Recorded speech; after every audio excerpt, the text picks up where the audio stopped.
especially because we've known each other for so long, it has felt like seasons of being in connection and being close to each other. And that has also felt a little bit like leapfrogging. And one of the things you talk about, which always surprised me, like I never knew that you were sick when I met you. And I didn't think of you that way. I didn't see you that way. And I do remember you being burnt out. And you talk about being burnt out on doing social justice work, and being sick was a big part of that. And with Amy, we had started like a group where we were doing learning about racial justice together. Um, and I feel like in my mind, I have these key, like almost like leapfrogging each other, or like slingshotting each other to keep going, you know? And for that one, like you were burnt out, we stepped in, and we weren't just doing learning, but we were cooking and like feeding each other and feeding you. And you were getting like sucked into our energy, whether you wanted to or not knowing you wanted to. And Amy's also really good at that. And so like, yeah, we like pulled you forward, and I can think of so many other times that you have pulled me forward too. And one that comes up, if you want to talk about, is like getting into your car accident. Because I'm sure to you it feels like me pulling you forward, but that was the first time like you kind of pulled me out of the obscurity of being alone in my own life. And one thing we talk about a lot, one theme that comes up for us a lot in our relationship, is going from theory to practice. And that's also what this season in our life feels like, a lot of practice, but also backed by theory.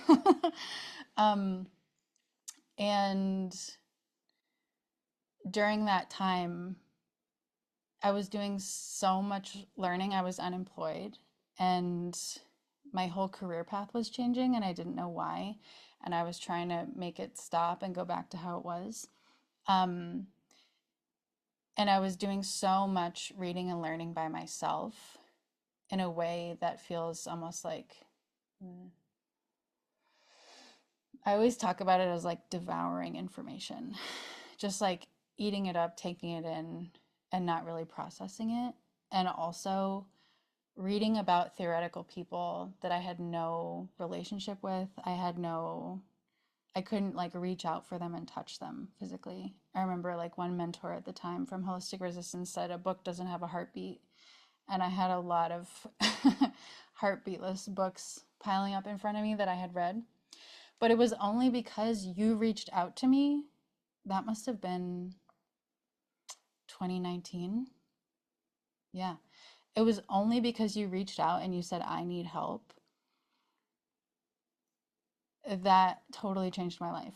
That you said, I need help, and I have like a position that I need help being filled. And yeah, that changed my world. And then all of a sudden we were back in this dance together where we were like slingshotting each other along. I don't know if you want to talk about that time a little bit more. Yeah. It's interesting, this theory and practice piece, because when we met, I was steeped in academia, and I was steeped in long-standing racial justice work, and like academia, really, that was my spot.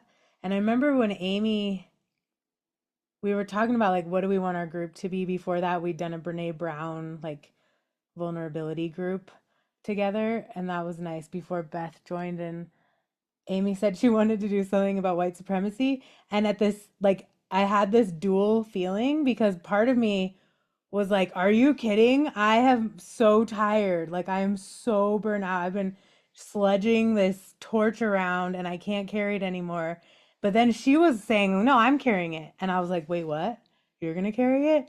And it felt like there was no way I was not going to join it if somebody else was going to carry the torch. But I was like, well, I need nourishment.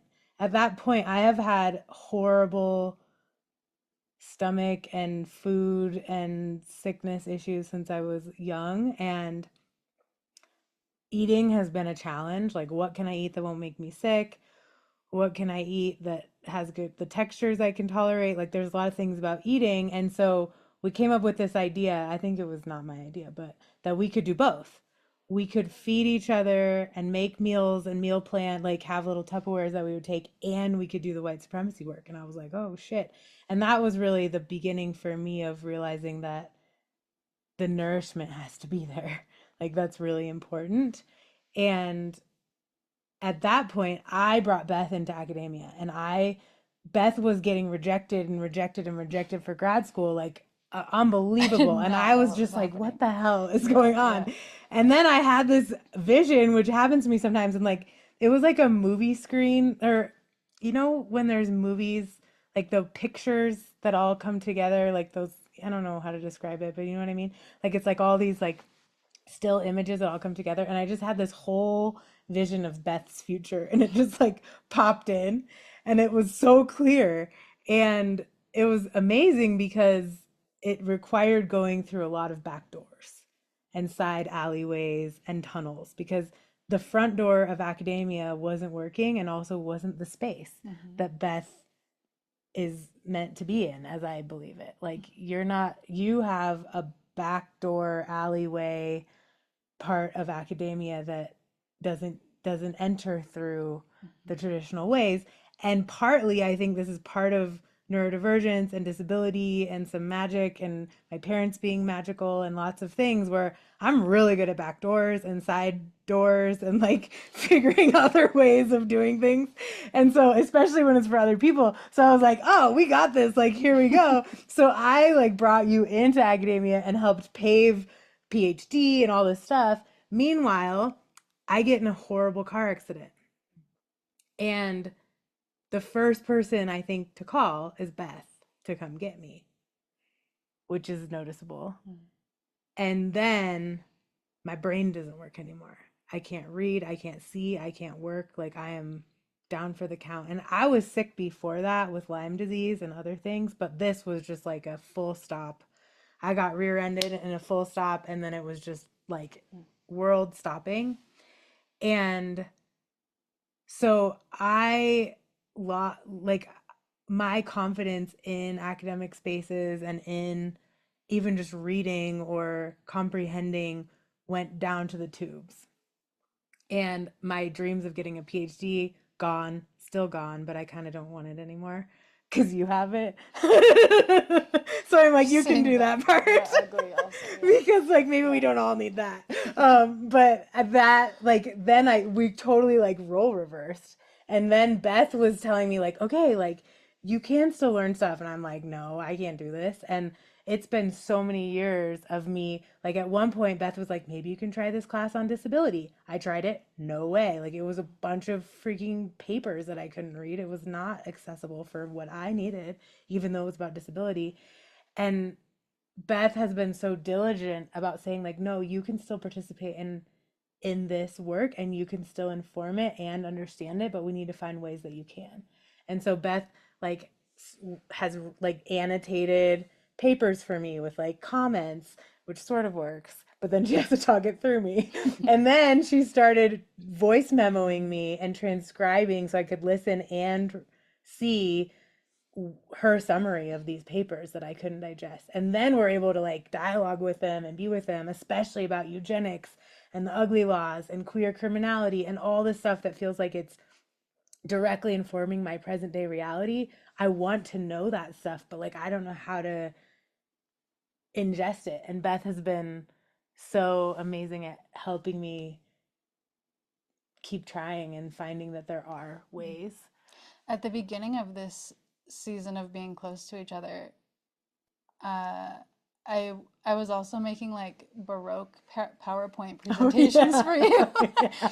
like custom audio and video, and I kept asking you, is this working? Is that working? Yeah, yeah. Yeah, there was PowerPoint lots of presentation, really iterating. cool, really cool, and it helps me because before that weird period of time, before you got into your car accident, I was supposed to be a wildlife biologist, and afterwards, and like after you also helped change my life, yeah, now I study disability and body size in the outdoors. Like, disability is a huge part of my academic work. And so the thing about that, though, is back to like theory to practice. In school, it's 99% theory. And I always think of you as somebody that has been a practitioner, and like you are the main source of bringing practice into my life, which means like being with people, you know, holding people, letting people hold me, just can be terrifying. Yeah, so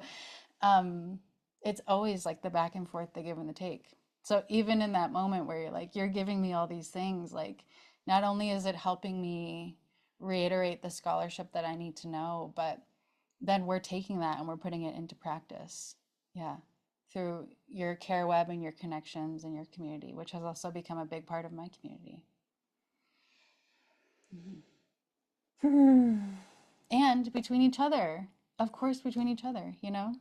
Like, I feel like I'm able to show up as a better non-disabled person to you, having some of these things in the back of my mind. But of course, I there aren't many places I can read about the way that we need to be together, or like how to show up for someone when they're not doing okay, you know? Yeah, those are learnings that we do a lot together, like in this room, in this bed, over the phone. Yeah.